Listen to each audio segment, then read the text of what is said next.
Estamos ao vivo, né? Abrindo aqui a nossa live, no Centro Espírita Verdade e Luz. Estou aqui com o grande amigo Orson, Peter Carrara. Daqui a pouco eu falo de novo, porque não entrando na sala, as pessoas ainda estão entrando. Vamos dar um minutinho, né, Orson? Vamos continuar batendo um papo nosso aqui. É normal, né? Até que as pessoas entrem na sala. Boa tarde, Edson. Você está bem? Eu estou. Estou melhor alegria, agora, né? No café da tarde com Orson Carrara, um amigo Nós querido. precisamos achar um jeito de o café não ser só virtual, né? Precisamos, além nós vamos chegar a uma tecnologia que a gente pode sentir o sabor e o cheirinho do café, ainda que à distância, né? É verdade. Você sabe que uma coisa mais palpável, que a tecnologia já está aí, né? A questão do distanciamento. Nós agora estamos nos vendo, isso já é muito bom. Sim. Mas e a imagem holográfica? Que nada mais é do que a materialização do espírito, né? Que seria o equivalente à materialização do espírito numa mediunidade de materialização. Isso já é possível, né? Já pensou que gostoso a gente fazer esse encontro virtual com imagens holográficas, trazendo as pessoas para a sala, né? Muito bom. Nossa, né? Já pensou. É maravilhoso isso. As pessoas já estão entrando na sala, nós já vamos iniciar já a nossa... Meu abraço aí para quem já está aí na sala, uma satisfação. Meu abraço a você que já conectou, que já está aí. Meu abraço a todo mundo. A Virgínia já está aí, ou Virgínia ou não? Vamos ver. O Matheus Oliveira, eu estava naquela questão dos banners, agora que eu estou vendo quem está entrando aqui. Eu estou me perdendo ainda aqui, Orson. O Matheus Oliveira. Matheus, Orson, é um rapaz novinho, quer dizer, novinho não, é um espírito bastante velhinho já, mas está num corpo novo ainda, nessa vida, nessa encarnação. Bom trabalhador, viu? Pois, aí de Rio Claro mesmo? O Geraldinho, lá de São Bernardo, amigo meu de infância, o Marcelo Seron, aqui de Rio Claro, também amigo nosso. Que legal, que bom. Bem-vindos todos. Marquinho e Neidinha. Marquinho e Neidinha é arroz de festa, Orson. Marquinho está em todo lugar, né, Marquinho? Bem-vindo, Marquinho. Meu abraço a vocês todos, viu? Que satisfação. Isso aqui traz uma alegria muito grande para a gente. É isso mesmo. Bom, hoje nós vamos falar sobre mediunidade, né, Orson? Mediunidade foi o tema tratado, aliás, foi o dia da mediunidade hoje. Entrevistei 2 médiuns de manhã, 2 lives sobre mediunidade, e agora à tarde vamos conversar sobre essa faculdade maravilhosa que é a mediunidade. Né? Muito bom, muito bom. Bom, nós estamos aí com o tempo passando. Eu vou fazer uma breve oração para que iniciemos.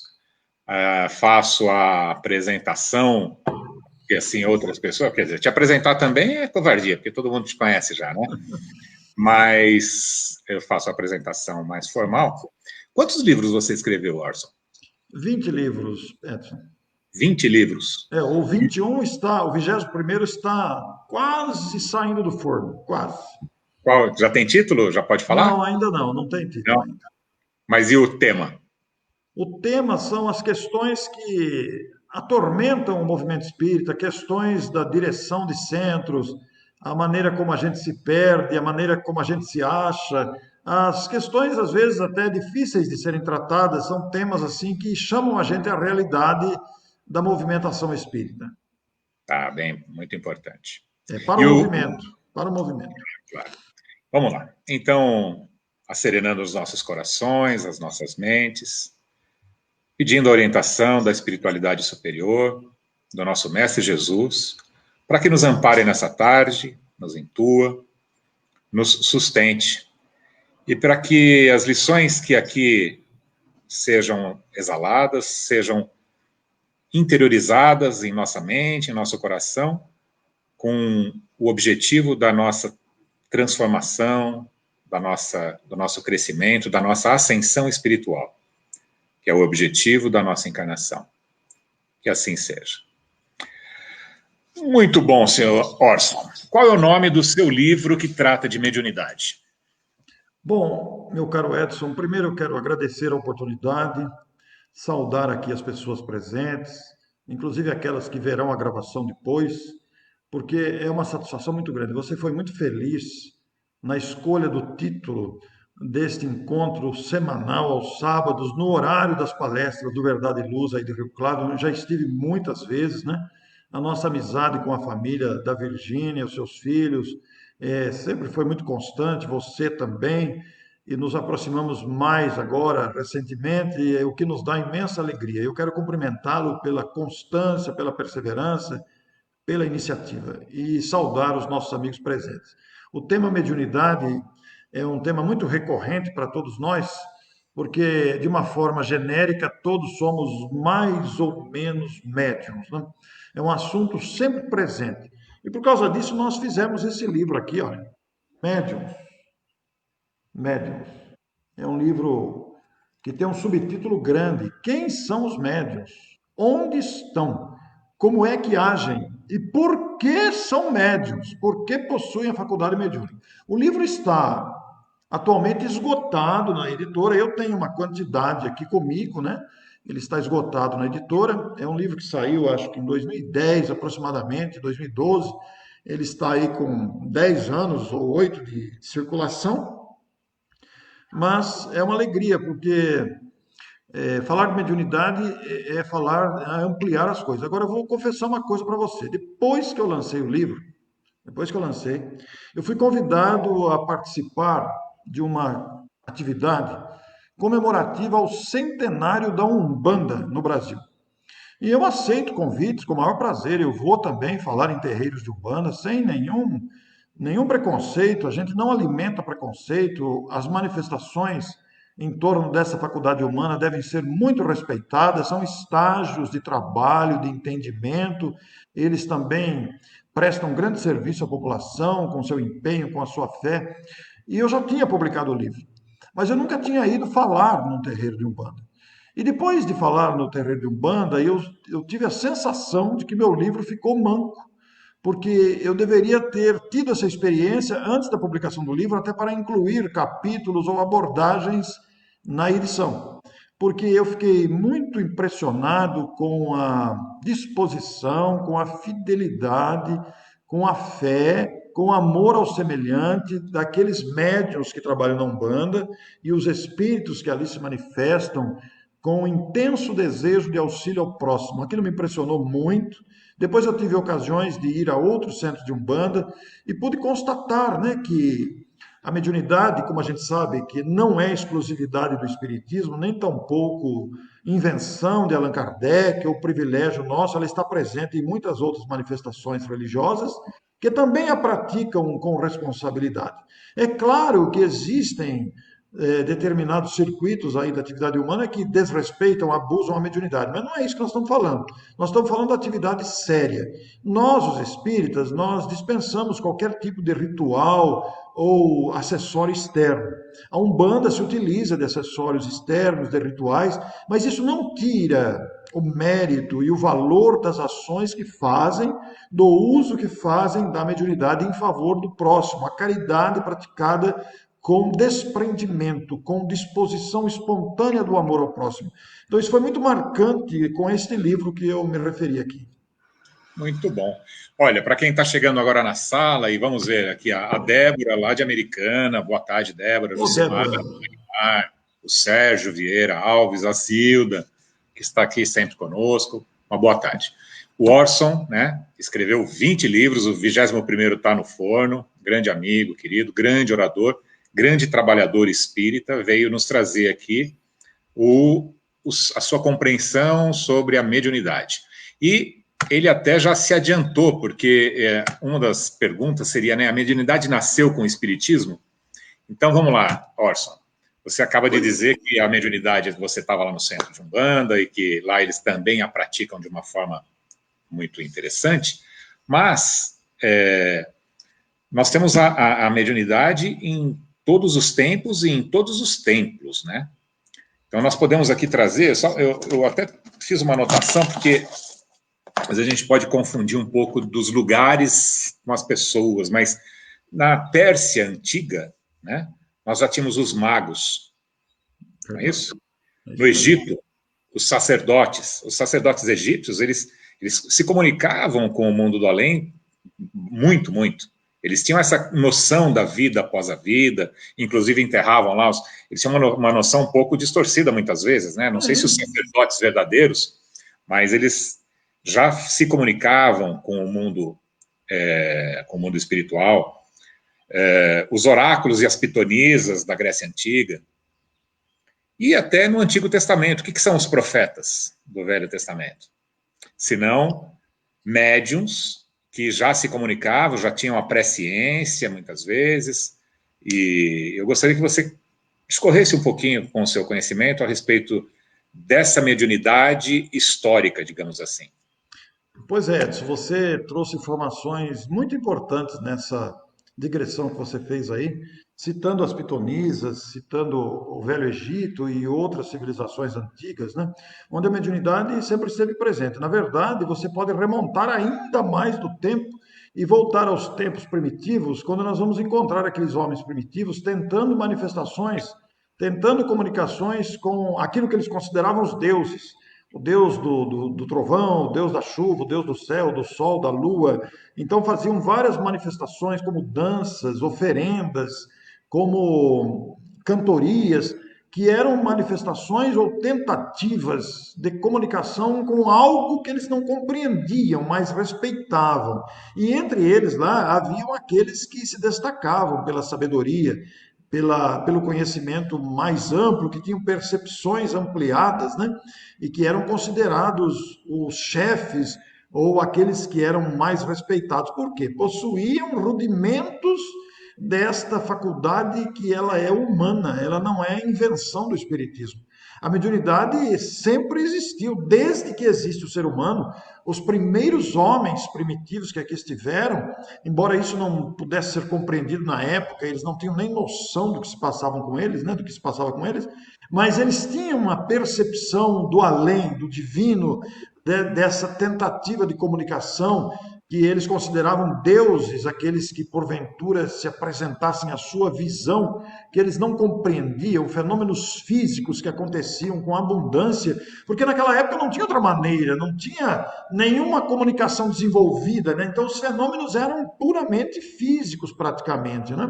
E eram tentativas ou manifestações mediúnicas que sempre existiram em todas as épocas da humanidade. Você citou aí o Velho Testamento, por exemplo, e nós vamos encontrar farta descrição de fenômenos mediúnicos, que também continuam com o Novo Testamento, com a presença de Jesus, com os nossos discípulos, com todas aquelas ocorrências mediúnicas que permearam o caminho nascente do cristianismo, né? Mas antes de Kardec também, pós-cristianismo e antes de Kardec, nós vamos ter manifestações como Joana d'Arc, por exemplo, que foi talvez um marco aí histórico, né, de conversação com os espíritos, de instrumento para manifestação do além junto aos homens, né? Então, se nós buscarmos lá o Estevão, na época de Paulo de Tarso, toda aquela história. Pois é, o próprio Paulo de Tarso, né? Quer dizer, é um movimento que vem seguindo, né, continuamente.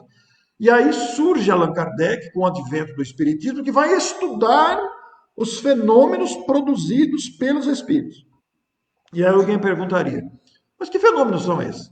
Os fenômenos que mostram a interferência dos espíritos na vida humana, nas manifestações patentes, nas manifestações visíveis, nas manifestações que chamavam atenção para algo além da matéria e da própria compreensão humana. O próprio fenômeno de Hydesville, o próprio fenômeno das mesas girantes, pré-Kardec, né, pré-Kardec, vão demonstrar essas manifestações que divertiam, assombravam, e aí surge a lucidez de Allan Kardec, que vai investigar os fenômenos.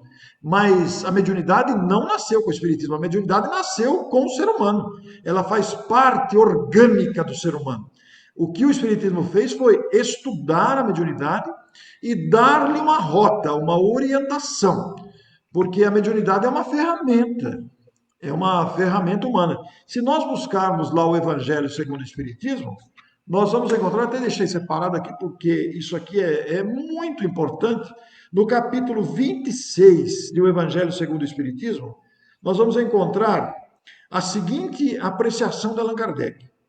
Os médiuns modernos, porque os apóstolos também tinham mediunidade, né? Igualmente, os médiuns modernos, igualmente receberam de Deus um dom gratuito, ou de serem os intérpretes dos Espíritos para instrução dos homens, para mostrar-lhes o caminho do bem e conduzi-los à fé. Vejam vocês, vejam você, meu amigo, vejam vocês, amigos conectados, a tripla finalidade da mediunidade: instrução, a própria doutrina espírita é uma fonte mediúnica de instrução, para mostrar aos homens o caminho do bem e principalmente conduzi-los à fé. Deus quer que a luz alcance a todos. Então a mediunidade ela não é invenção do espiritismo, não é criatividade do espiritismo. O que o espiritismo faz é estudá-la para disciplinar o seu uso, mostrar como deve ser usado.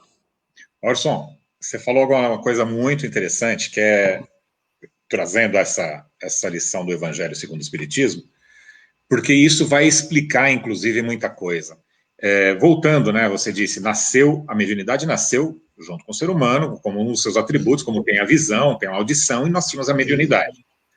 E como todos os atributos, nós estamos desenvolvendo ao longo do tempo, principalmente os atributos com maior questão moral e de tecnologia. A nossa mente ela é muito mais capacitada do que ela era antigamente, né? Os nossos pensamentos, nós estamos evoluindo e também evoluindo a própria mediunidade. Sim. Então, assim, vamos falar dos detratores, né, do espiritismo, por exemplo, com relação a não se deve falar com os mortos ou não se consegue falar com os mortos. Vamos tentar um raciocínio lógico, até porque nós estamos aqui representando o espiritismo, que é a fé raciocinada, né? Então, vamos lá. Primeira pergunta. Há espíritos? Né? Há com quem nós falarmos? Sim ou não? Os espíritos sobrevivem à vida? Porque se falarem não, como que e quem fala não, não pode falar, e não existe, isso é coisa do demônio, coisa parecida. Tá bom, mas por que Moisés proibiu? Por que no Velho Testamento estava proibido falar? Assim, não se proíbe algo que não existe. Então, existe. Tanto existe que se falava e se falava muito. Né? Aquilo que já comentamos, as pitonisas, os oráculos, sim, e aquilo tudo. E a proibição veio pela espiritualidade superior, né? Exatamente porque utilizávamos mal a mediunidade. Utilizávamos não para essa tríplice, esse tríplice caminho, não um caminho só, mas com tríplice, uma vertente, né? Da instrução, do caminho do bem e de implantar, de citar a fé no Espírito. Buscar o reino de Deus, uma forma de buscar o reino de Deus aqui na Terra. A mediunidade de antes, e muitas vezes, infelizmente, ainda hoje, há esses casos, a mediunidade ela é feita para tratar dos assuntos mesquinhos da Terra. E assim era como regra naquele tempo. Então, que espíritos estariam assessorando para esse tipo de coisa? Então, era melhor não mexer com isso. Olha, criança não deve mexer com fogo, vocês ainda são crianças. Então, parem de fazer isso. Quando tiverem com uma capacidade melhor, podem voltar. E aí nos traz o Consolador Prometido para nos dar orientações, né? Palavras dele. Eu trarei o Consolador Prometido, que lhes dirá coisas e fará lembrar de coisas que hoje vocês não têm condições de saber. Então, agora nós estamos preparados, né? A época que Kardec nos trouxe é porque a humanidade já estava preparada para poder lidar com isso de uma forma mais madura. E é o que, com o conhecimento que a gente adquire com a doutrina, a gente vai tentando amadurecer isso. Uma questão intelectual e, posteriormente, muitas vezes, normalmente, moralmente também, né? Primeiro o nosso raciocínio, depois os nossos sentimentos, porque nós estamos arraigados, viciados, né? No mau uso da mediunidade, no mau uso da nossa inteligência, no mau uso do nosso poder, no mau uso do nosso dinheiro e assim por diante. Não é isso? Perfeitamente. Inclusive, a primeira pergunta que você fez aí é o primeiro capítulo do Livro dos Médiuns, né? Nós pegarmos o Livro dos Médiuns lá, o primeiro capítulo é uma pergunta. Há espíritos? Como você bem elencou aí o seu raciocínio, porque é uma pergunta pertinente, já que há questionadores, há gente contrária, gente que combate, há que se perguntar: há espíritos? Bom, e esta tentativa de combate, ela deveria ser, pelo menos, para ser honesta, ela deveria ser imparcial. Muitas vezes se usa parcialidade por pontos de vista arraigados, mas nós devemos acessar a questão sem paixão e pensar, mas peraí, existe algo depois da morte? Porque a palavra é que gera muita confusão. Então falou em espírita, liga com espírito e acha que é coisa do demônio. Mas a primeira grande posição que deveria ser adotada é da imparcialidade, sem paixão. Peraí, vamos pensar. Existe algo além da morte? Não precisa dar um nome de espírito, dê-se o nome que quiser.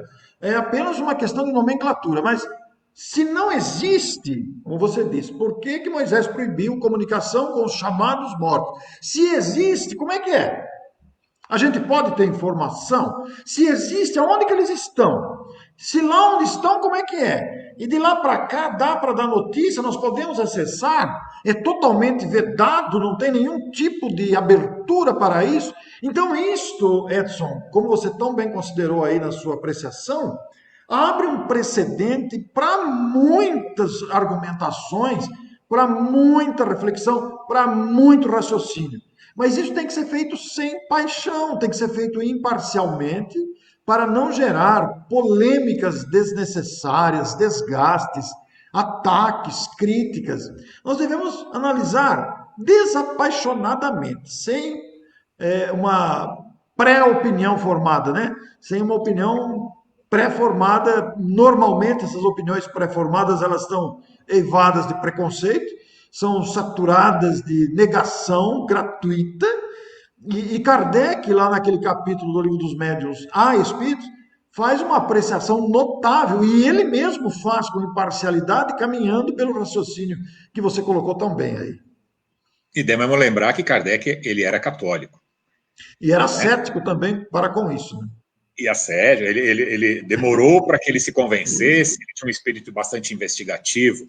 E aí uma pergunta, Isso, né, assim, para os nossos irmãos católicos, eu converso com muitos queridos irmãos católicos, sim. não estão querendo defender bandeiras e levantar, dizendo que um é detentor da verdade ou não, até porque o próprio Kardec gostaria de ver os católicos espíritas, os umbandistas espíritas, os protestantes espíritas sentados à mesma mesa para aprender, né, esta filosofia e essa ciência que lida com o mundo material e espiritual. E a questão da religiosidade, a sua conversa íntima com Deus, cada um vai escolher a forma que mais lhe apraz. Mas conhecendo os mecanismos, indo por esse raciocínio, eu acho que não consigo deixar de fazer a seguinte pergunta, né? Tá bom, os santos católicos, por exemplo, eles entram em contato conosco, eles interferem nas nossas vidas. E, então, o extremo lá de cima pode falar conosco. O extremo lá de baixo também, não é? Ele vem e nos atazana e nos induz ao erro.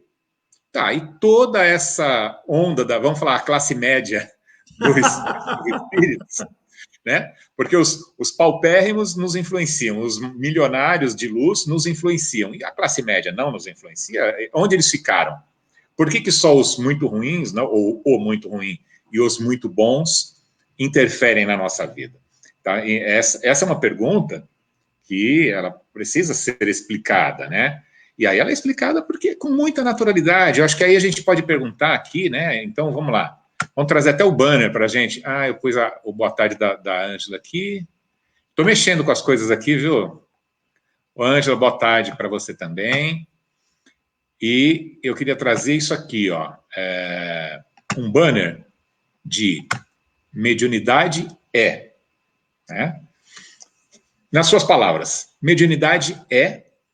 Mediunidade é uma faculdade humana, acessível, presente em todas as criaturas, em maior ou menor grau. É a possibilidade de percepção e de comunicação com os chamados mortos, que estão mais vivos do que a gente imagina. E quando você faz aquela observação, Edson, de que somente a classe média pode se comunicar, e por que que os grandões lá de cima podem, e os de baixo também podem, uns influenciando para o bem e outros para o mal, é aquela história do diabinho e do anjo aqui, cada um de um lado dando a sua opinião, né? Isso aí vem da tentativa de domínio da mentalidade humana, né? Isso aí vem da tentativa de domínio. Então, eu domino pelo medo e dominam isso pode, isso não pode, para controlar a sociedade. Só que a sociedade, a mentalidade humana evoluiu, já não aceita mais essas tentativas de domínio. E aí, Edson, eu trago esse raciocínio que você usou muito bem aí, para dentro e exclusivamente do movimento espírita. E lá na obra Viagem Espírita, em 1862, em que Kardec descreve as suas viagens de propaganda espírita, de divulgação do espiritismo, ele faz uma apreciação notável de que, numa reunião espírita, um homem altamente considerado na sociedade adentra o centro dirigido por um homem humilde da lavoura e ambos se cumprimentam, sem qualquer parcialidade social, porque ali se reconhecem como irmãos. Este raciocínio que você me fez lembrar ao referir-se ao lá de cima pode se comunicar, os de baixo pode também, e a classe média não tem acesso, é proibida, etc., porque é uma tentativa de reduzir a igualdade que nos caracteriza. Ninguém é maior ou melhor do que ninguém, todos somos iguais na origem e na destinação. Não há nenhum tipo de privilégio, não há nenhum tipo de preferência na lei de Deus quanto aos seus filhos. O que acontece é que alguns estão mais amadurecidos. E por que estão mais amadurecidos? Porque evoluíram mais, aprenderam mais, são criaturas que se dedicaram, se esforçaram. Não é privilégio, não é nenhum tipo de ganho excepcional. Mas, colocando-se numa situação superior, eles não deixam de ser iguais a nós na condição de filhos de Deus. E aqui na Terra, do ponto de vista dos encarnados, o mesmo raciocínio pode ser colocado. Nenhum de nós é maior do que o outro, nem menor, só porque temos títulos ou dinheiro, ou posição, sabe-se lá o quê. Todos nós somos iguais, apesar das diferenças que possam nos caracterizar. Com os espíritos, o raciocínio é o mesmo. O que acontece é que alguns estão amadurecidos, outros não estão amadurecidos, e entre os dois extremos há uma quantidade enorme em que se colocam os espíritos que estão ainda tentando evoluir e ainda presos às tendências inferiores. Então, é muito interessante analisar isso, é muito bonito pensar na nossa condição de filhos de Deus, criaturas criadas para a felicidade. Essas diferenças todas que se atribuem os tempos e as pessoas, isso é fruto da nossa imaturidade, isso é fruto da nossa pequenez. Perfeito. Eu costumo fazer algumas figuras de linguagem que a nossa mente ainda é muito materialista, né? Assim, a gente precisa materializar o pensamento para poder compreender. Então, primeiro vamos falar de como que a gente poderia falar o que seria uma mediunidade para o leigo, né? Vamos imaginar que nós, seres humanos, somos o espírito e que estamos aqui na superfície da Terra e, eventualmente, nós fazemos mergulhos, então colocamos o escafandro para podermos mergulhar. Então, e aí fazendo paralelo, esses que ficam à superfície estão no mundo espiritual, são espíritos que estão no mundo espiritual. Aqueles que vão mergulhar no fundo do mar, que usam o escafandro, são aqueles que se vêm para a Terra. O escafandro é o nosso corpo físico. Então, fazendo esse paralelo, o escafandro, ele limita as nossas sensações, ele aprisiona o nosso corpo, a gente não consegue ter a mesma sensibilidade de pegar alguma coisa muito sutil, né, com aquela luva grossa do escafandro, aquela coisa toda, não consegue sentir os cheiros, a visão fica mais embaçada, mais turva, ou seja, os sentidos do espírito, eles ficam obstruídos, né, parcialmente obstruídos. E o médium é aquele que tendo ou não consciência, muitas vezes ele é inconsciente, mas tendo ou não consciência, ele tem um canal de comunicação com aqueles que ficaram lá na superfície. E que aqueles que vêm da superfície, eles conseguem mergulhar sem o escafandro e se apresentar para nós, eventualmente, mas poucos conseguem vê-los. Então, a mediunidade seria mais ou menos isso, né? Materializando a mediunidade, o médium é aquele que consegue ver, escutar, porque existem vários tipos, se der tempo a gente vai falar sobre as várias formas da mediunidade, etc. Mas é aquele que consegue, então, ter essa comunicação com aqueles que estão sem o escafandro. Nada mais do que isso. E quando nós desencarnarmos, tiramos o escafandro, estaremos lá. E se tivermos condições de vir aqui para dar comunicação, viremos. Por isso que o Chico conseguiu acalentar milhares de corações de mães que perderam seus filhos, e eles, pelas mãos abençoadas desse médium que deu essa sua existência na Terra emprestando o seu corpo. O escafandro dele ele praticamente não usou, pessoalmente. Ele emprestou para o mundo, né? E graças a essas mãos abençoadas, ele consolou milhares de mães e muito mais do que ele fez conosco, né? Trazendo toda essa luz, todo esse conhecimento para todos nós. Viu, Edson? E existe uma questão sempre lembrada pelos opositores, falam assim, nunca ninguém voltou para dizer. É engano essa afirmação, porque se você mudar de país, Edson, supondo você está morando no Brasil, aqui em Rio Claro, a gente tem contato permanente, fisicamente, nos encontramos muito fácil, até porque estamos próximos fisicamente, mas imagine que você mudasse para o Japão, para a China, para a Índia, por exemplo, né? E você não deixaria de me conhecer, de lembrar de mim, e eu igualmente. Hoje nós temos a facilidade do WhatsApp, da videoconferência, você se vê pessoalmente. Mas vamos imaginar antes, quando não havia esses recursos virtuais. Até porque nós temos feito lives aqui com outros países com a maior facilidade, né? Como se estivéssemos lado a lado. Mas vamos lembrar daquela época que não tínhamos a videoconferência, nem esses aplicativos de comunicação visual auditiva. Então, você receberia uma carta de uma pessoa que está muito distante. Como é que você reconhece que é a pessoa mesmo? Pela letra ou pelo estilo daquilo que ele lhe fala. É isso que acontece com a mediunidade. As comunicações transmitidas psicofonicamente ou psicograficamente, ou outras modalidades, como você se referiu há pouco, né, identificam o seu autor. Então, qual é a garantia de que essas comunicações são autênticas?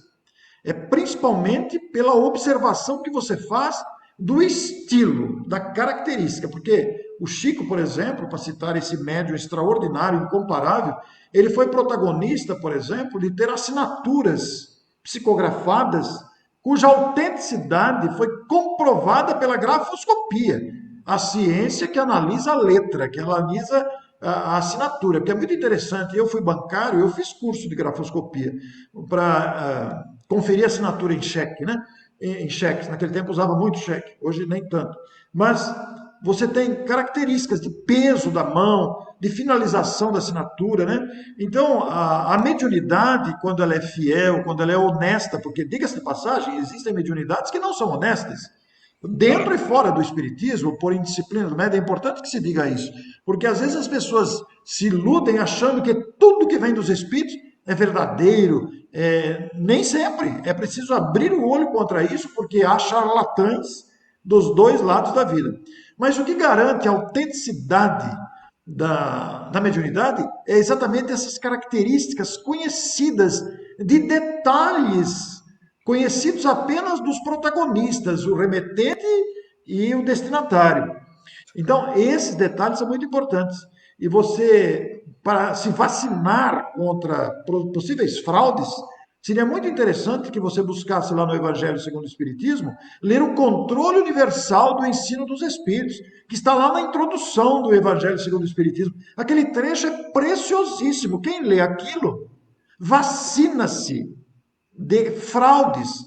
Os fraudes existem porque a gente não presta atenção de quem são os espíritos. Os espíritos não são entidades sobrenaturais, pessoas que adquirem sabedoria só porque partiram daqui para lá. Não, nós continuamos a ser o que somos. Então, da mesma forma que nós temos aqui na Terra encarnados pessoas desonestas, cruéis, maldosas, generosas, desprendidas, desapegadas, altruístas, no mundo espiritual é a mesma coisa. Então você vai identificar uma comunicação, se ela é boa, se ela é verdadeira, se ela é falsa, através do conteúdo. Às vezes, perfeitamente identifica o seu remetente por detalhes conhecidos pelos seus protagonistas. Muito bem você ter levantado isso, Orson, pelo seguinte, via de regra, nós gostamos do que é o maravilhoso, né? Como se isso fosse maravilhoso, isso é absolutamente natural, a gente deveria tratar isso com muita naturalidade. Mas, vamos lá, via de regra, entende-se que a comunicação com os espíritos é algo maravilhoso, né? E que, sendo assim, nós então estaremos absolutamente abertos a acreditar que aquilo tudo é muito lindo e tudo muito verdadeiro. Você acaba de dizer que a gente tem que se vacinar contra isso. E eu ficaria com aquela lição, acho que é Erasto, né? Que a gente fala que Kardec que fala isso, mas Kardec também fala, mas a lição acho que é do Erasto, de negar 9 verdades.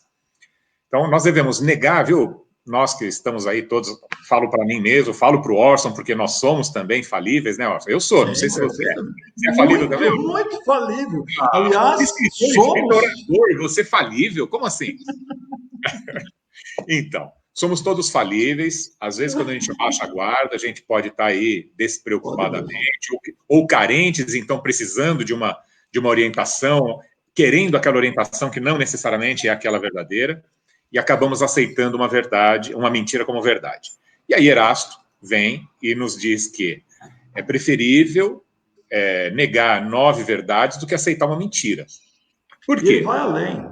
Ele vai além. Ele diz: desde que uma opinião nova se apresenta, por pouco que vos pareça duvidosa, passai pelo crivo da razão e da lógica. O que a razão e o bom senso reprovam, rejeitai. Ousadamente, vale mais repelir 10 verdades do que admitir uma só mentira. Isso. Item Então, repelir 10 230. verdades. Repelir 10 verdades a admitir uma mentira. Por quê? Porque a verdade, ela volta. A verdade, ela vai. Se ela é verdade, ela está aí. Ela vai estar. Ela permanece. Ela é de domínio público. Logo, ela aparece novamente. Agora, a mentira, quando a gente aceita como verdade, ela vai fazer estragos muito grandes. Então, estejamos atentos às manifestações, não só mediúnicas. Estejamos atentos às manifestações nossas aqui. Se eu e o Orson estivermos falando coisas que vão em desencontro ao que Kardec falou e principalmente ao que Jesus falou, esqueçam o que a gente falou, não, nos abandonem, né?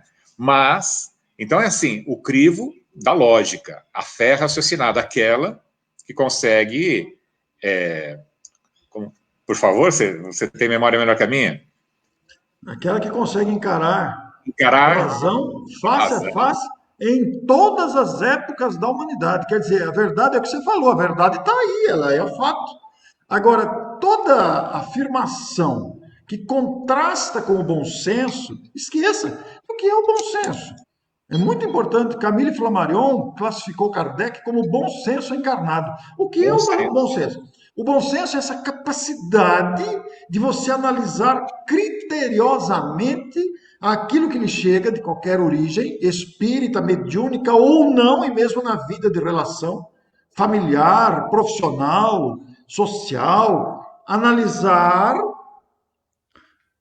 com critério, para pensar nos seus desdobramentos, para não agirmos precipitadamente, porque a precipitação é sempre prejudicial. Então a fé raciocinada nos pede essa análise que tem a capacidade de confrontar a razão. O que é a razão? Aquilo que é racional. Então, digamos, por exemplo, que a gente vai num determinado lugar e o espírito ordena, para entrar aqui tem que tirar o sapato. Tem alguma racionalidade nisso? Nenhuma. Por que tem que tirar o sapato? O que o sapato vai influenciar? Nada. Então, não tem lógica isso. Então, rejeite isso. Por que eu vou ter que tirar o sapato? E eu já vivi uma situação, Edson, que um espírito chegou a afirmar para mim: eu só venho dar instruções à meia-noite. Eu falei: meu amigo, então você vai vir sozinho, porque meia-noite eu estou dormindo. Então, a rejeição foi imediata. Não tem, por que você só vem à meia-noite? Meia-noite eu estou dormindo. O nosso horário é das 8 às 9. Se você quiser vir participar aqui, venha das 8 às 9. Quer dizer, o cara já chegou impondo, né? Testou a nossa capacidade de raciocínio. Então, isto é uma coisa muito grave. Se chega um espírito e fala para a pessoa: você foi Napoleão Bonaparte, você foi Tiradentes, você foi sei lá quem da história, você foi Cleópatra. Mas que raio de informação é essa? Para quê? Qual a finalidade? Isso foge totalmente ao bom senso. Então, esqueça, rejeitar isso. Isso é brincadeira de mau gosto.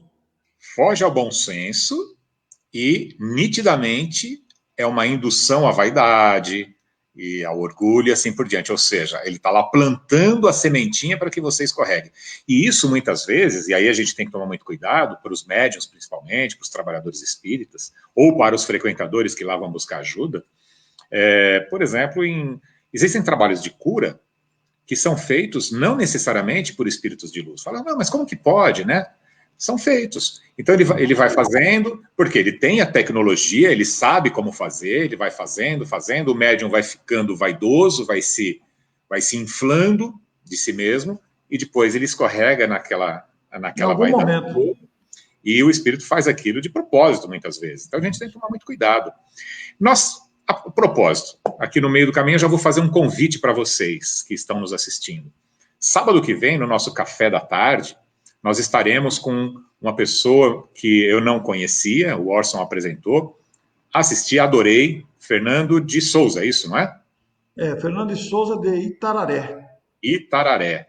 E a conversa vai ser exatamente sobre o assunto que eu vou trazer um exemplo para cá, que com certeza sábado que vem falarei de novo sobre isso. Essa comunicação. Você disse que um espírito veio com você para se comunicar, dizendo que só viria meia-noite.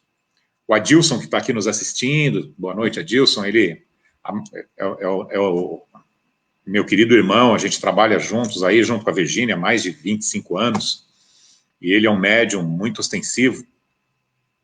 E apareceu, nós estávamos com um problema bastante sério, tratando com obsessões sérias, e vem um espírito, com uma voz boazinha. Nós temos um espírito clarividente, que não trabalha mais conosco há muito tempo já, mas que ele tinha uma vidência bastante grande, e eu sou intuitivo, eu não tenho vidência, não tenho... E aí esse espírito fala assim, meus irmãos queridos, eu vim aqui, vocês estão fazendo um belo trabalho, parabéns, etc., mas vocês precisam parar um pouco, porque vocês estão mexendo num... Eu não lembro quais foram as palavras exatas, mas vocês estão mexendo num vespeiro. É muito bom o trabalho que vocês estão fazendo, mas vocês estão mexendo num vespeiro e que vocês vão se machucar. Então, deem um tempo no seu trabalho e voltem depois. Falei, sabe, tinha alguma coisa que não... Olhei para o vidente, falei, o que você está vendo? Falei, olha, parece um cara normal, tá vestido aqui meio de padre e tal, mas bacana, tá bom. Parece que tem luz. Parece. Continuou falando. Interessante que eu tinha lido que existe uma classe de espíritos, acontecia muito isso, a gente lê, a gente sempre estudou bastante, né? Então a gente tinha um livro, esse grupo mediúnico sempre tinha um livro que a gente estava lendo juntos, cada um na sua casa, mas lendo na mesma hora. E eu tinha acabado de ler um livro que dizia que tem uma classe de espíritos que não pode falar o nome Jesus. Sim. Ele não consegue falar Jesus. Isso. Aí eu fiz a seguinte pergunta para aquele espírito. Falei assim, tá bom, que bom que você veio nos orientar, tal. Em nome de quem você está aqui? Se ele falasse Jesus, não ia querer dizer nada, porque tem muitos espíritos malévolos que queriam falar o nome de Jesus. Mas me veio aquela... Eu lembro até hoje, veio a página do livro que eu li veio iluminada na minha cabeça, assim, lembrei daquele trecho. E perguntei para ele. Ele falou, eu vim em nome da nossa congregação. Quando ele disse isso, caiu a minha ficha, né? Aí eu tive a certeza com quem eu estava falando. E aí eu não lembro o que eu falei para ele, ele se desmascarou. Sim. Mas o que ele estava induzindo ao grupo? Mas ele falou de uma forma absolutamente com palavras boas, de uma forma generosa, para que parássemos o trabalho de desobsessão que estávamos fazendo. Se estivéssemos menos atentos, Orson, teríamos parado. Sim, até porque existe até de uma certa forma, existe até uma lógica na solicitação dele, a depender da situação que estavam vivendo. De repente, realmente, existem situações que às vezes é preciso dar um tempo. Quer dizer, ele soube adentrar um caminho. E o que é mais interessante nisso, que a gente está se referindo a espíritos, né, Edson? Mas na própria vida material tem esses casos, onde precisa usar o discernimento, analisar bem as coisas que nos falam. Nós estamos falando de espírito, o espírito está encarnado ou desencarnado, é a mesma coisa. Então, é muito interessante, a gente precisa usar o discernimento, o bom senso, para ver se aquilo que nos falam tem coerência. Você disse muito bem, nós dois aqui podemos cometer um deslize doutrinário. E as pessoas que estão nos ouvindo, que usarem, peraí, esses dois aí, peraí. Então a gente precisa ter um cuidado, não é porque a pessoa se coloca como um palestrante espírita, como um escritor espírita, que aquilo é correto. A gente tem que formar a própria base doutrinária pessoal, porque para sermos pegos pela vaidade, pela ambição, pela paixão de querer comandar os outros, é um tris.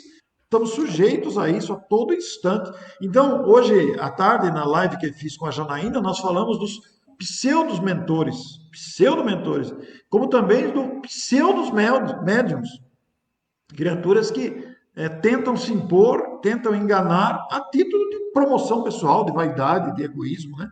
Então é preciso muito cuidado mesmo. Muito bom. Me diz uma coisa, vocês debateram já, você já refletiu sobre a questão dos médiuns hoje, né? Como nós não estamos nas casas espíritas nos reunindo, os trabalhos mediúnicos, então, nós estamos Suspenso. afastados deles, estão suspensos. Essa mediunidade, ela também está, se não suspensa, vamos dizer, hibernada. Todos os médios estão conseguindo, será que trabalhar essa mediunidade, chamemos de hibernada, ou eles têm a necessidade do trabalho e estão sendo assediados e precisariam colocar em prática? O que você pensa disso, Orson? Nós fizemos uma live específica sobre essa questão exclusiva.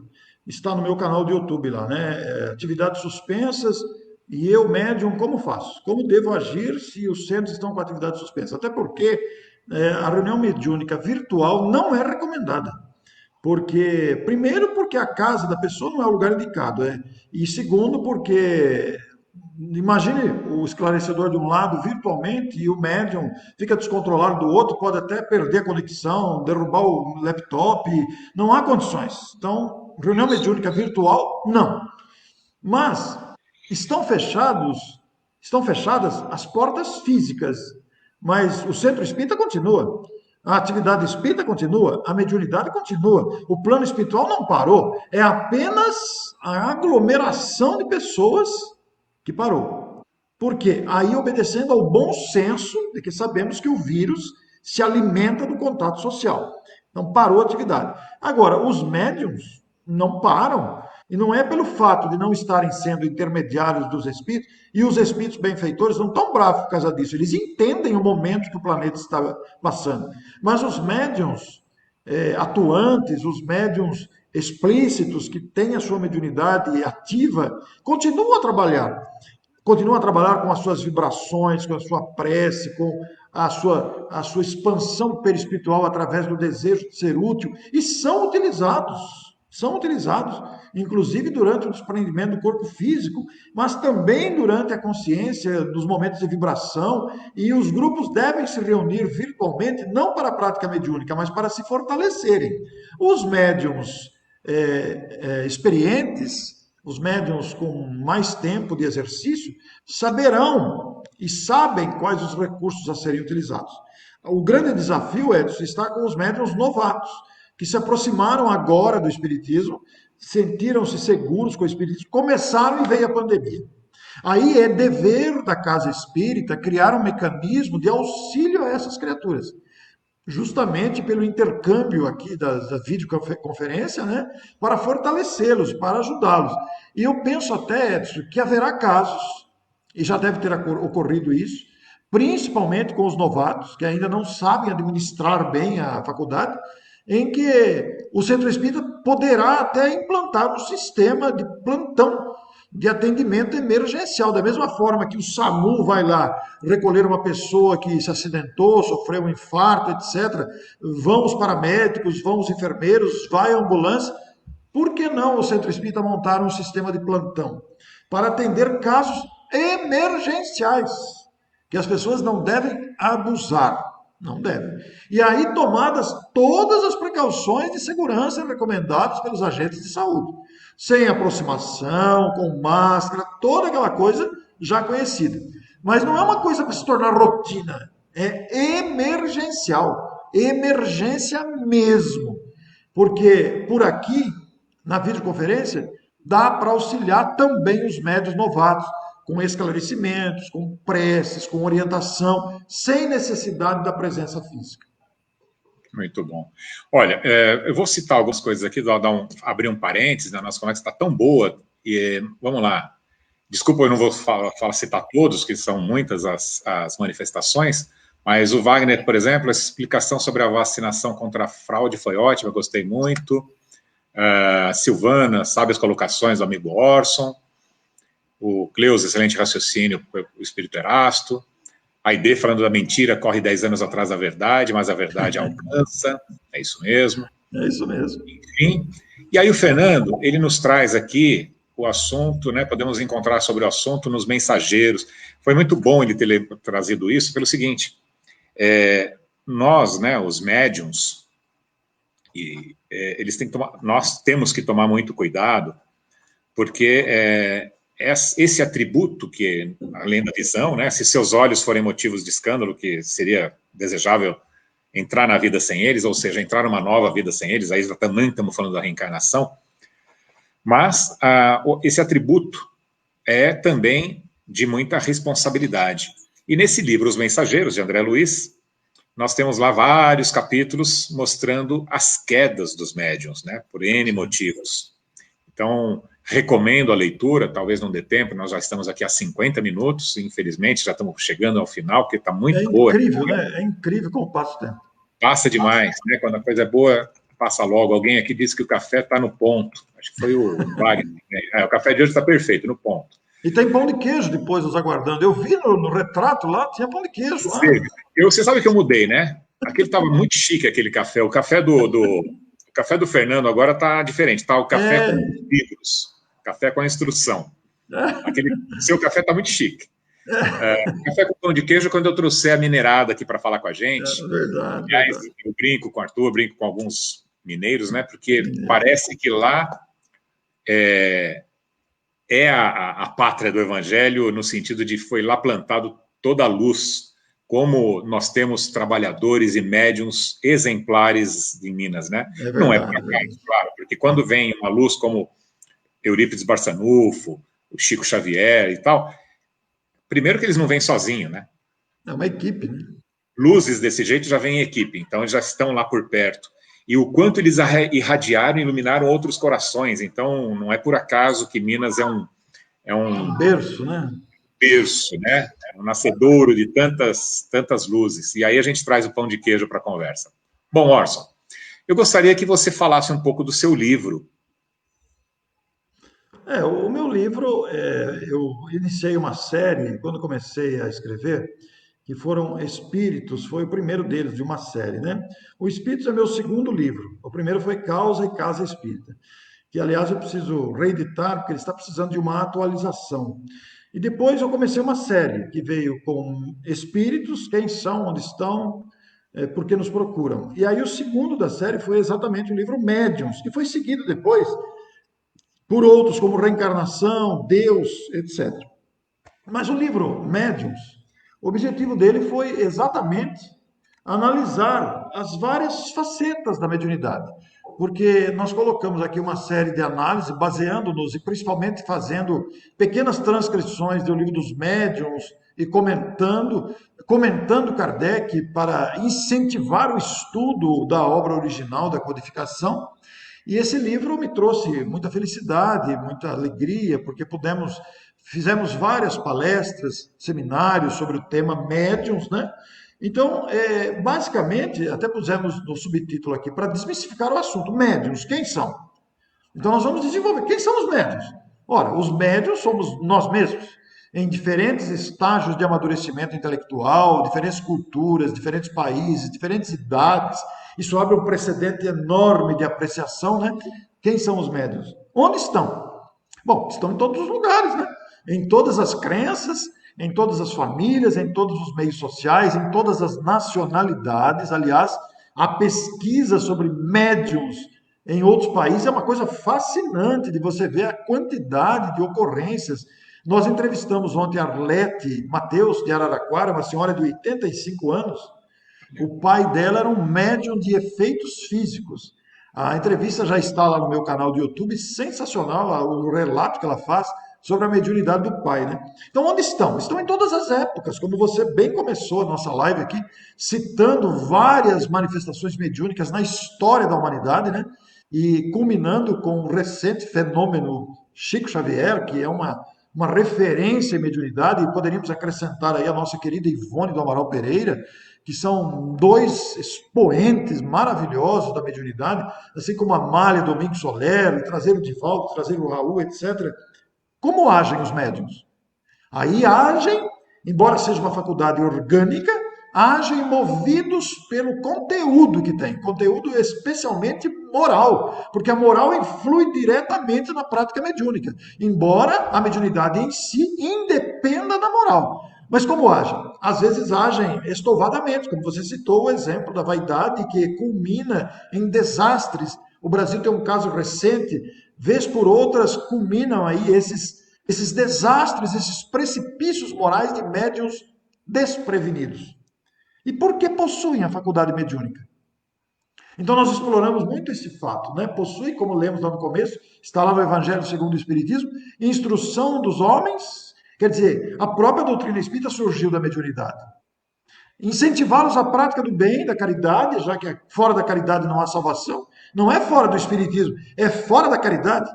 E a caridade, ela, no sentido amplo, ela é muito abrangente, ela está muito mais no sorriso, no aperto de mão, no apoio, do que nas coisas que se dá. A caridade não é dar, é dar-se. E principalmente a estimular, encaminhá-los à fé. Porque a mediunidade, ela encaminha o sujeito à fé. A mediunidade nos faz compreender esta íntima ligação que temos com a divindade de buscar Deus.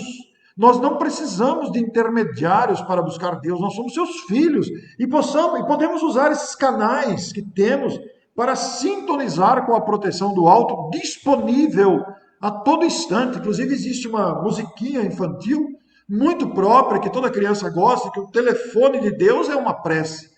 Primeiro você diz que é o P, depois o R, depois o E, depois o C, depois o E. No tempo em que a gente discava, né? Agora a gente fala, primeiro você digita o P, depois o R, o E, o C, o E. O telefone de Deus é uma prece. Ou o telefone de Jesus. Quer dizer, despertar esse sentido de fé que tanto precisamos, essa virtude extraordinária que nunca podemos dispensar. Então, esse livro surgiu dessa material nós temos à vontade, nós temos grandes escritores monumentais, clássicos sobre a mediunidade. Mas como a literatura espírita é muito farta, ela é uma fonte que não seca. Quanta gente já não escreveu de mediunidade e continua escrevendo. Os próprios espíritos, Joana de Anjos, daí está, Amélia Rodrigues e tantos outros, né? Aqueles autores clássicos que escrevem através de Divaldo, como Viana de Carvalho, e o outro que eu esqueço o nome agora, tão famoso, tão importante. Quer dizer, todos nós podemos retirar de um parágrafo desse tratado de mediunidade que é o Livro dos Médiuns, nós podemos tirar lições extraordinárias. Então o livro saiu, Edson, em função deste conteúdo farto. Esse livro está esgotado, como disse a vocês, mas se alguém quiser adquirir, eu tenho exemplares comigo aqui. Poderão usar o meu e-mail ou outro meio que a gente pode fornecer ele, sem dúvida nenhuma. A gente gostaria de fazer uma distribuição gratuita, né, Edson, para todo mundo. Mas a gente não consegue, porque a gente tem que comprar o livro, ele é um produto industrializado também. Mas se alguém quiser, a gente tem alguns exemplares aqui. E eu quero convidá-los a se inscreverem no meu canal do YouTube, porque essas entrevistas que temos feito durante a pandemia formaram um conteúdo extraordinário que está à disposição lá. Agradeço muito a oportunidade, viu, Edson? Bom, o Orson, já é trabalhador, atuante demais e há muito tempo, e realmente é muito rico o canal do YouTube dele. Se inscrevam lá. O meu, eu comecei meu canal do YouTube por conta da pandemia. Eu estava avesso, nós já falamos disso, né? Então também curtam o meu lá, por favor, e curtam a página aqui do Verdade e Luz, para que vocês recebam. Todos os dias a gente coloca uma mensagenzinha bacana, e aí tem esses vídeos, e assim por diante. Eu queria deixar registrado, você comentou da Virgínia, e aí o Rodrigo Melo, a Virgínia, mandaram um abraço aqui também nos comentários, estão nos assistindo. Queridos amigos de Rio Claro. Exato.